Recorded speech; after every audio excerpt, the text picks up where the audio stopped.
When I got to college, I didn't make my faith any part of it, honestly. I went through recruitment. I was the first week in my family, so I didn't really know what to expect.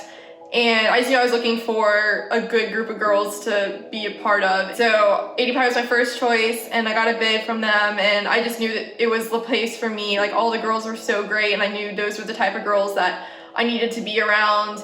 And so I didn't make my faith pretty much any part of college.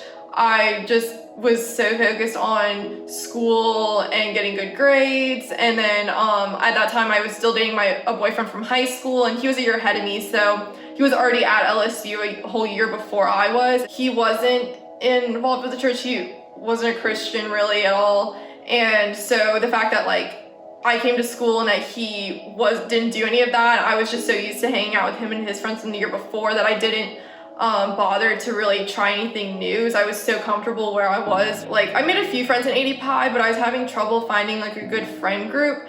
I think it's because I was hanging out with him and his friends so much. Halfway through my junior year, I realized I really hit a wall. That time I had been dating a different guy who was in a fraternity for almost a year at that point, and some red flags started popping up halfway through my junior year around like November, December, and I just ignored them because I was having fun, and I was like, I'll just worry about it if it gets worse. Right now it's just like little things, it's probably just in my head. Then in January after Christmas break, the red flags got worse. He started becoming very disrespectful towards me, and he violated my trust and started getting aggressive and drinking a lot. I felt very betrayed. I felt like I was losing hope, and I was feeling very hurt and broken. I met Rachel during the football season of my junior year. We actually lived together in the 80 Pi house right next door to each other. When I first met Claire, I knew she was from my hometown, and so that was kind of a little connection we had. I remember at the end of that fall semester, she started inviting me to our college ministry on campus. I knew that Claire had been going to church as a kid, that she grew up in the church, that she had that faith background, but I knew that since she came to LSU, she hadn't been going to church, that she didn't have an established church or an established Bible study or anything like that. So I just kept inviting her throughout the whole fall semester. And I always was like, no, like, I'm too busy with my projects, and since we live at the 80 Pi house, we were always together, so I just kind of made up the excuse to be like, oh, I have projects to work on. And then we got back from Christmas break, and it was one of the first services of the semester that she invited me to, and I don't remember why, but I said yes. And I remember that service was like exactly what I needed to hear.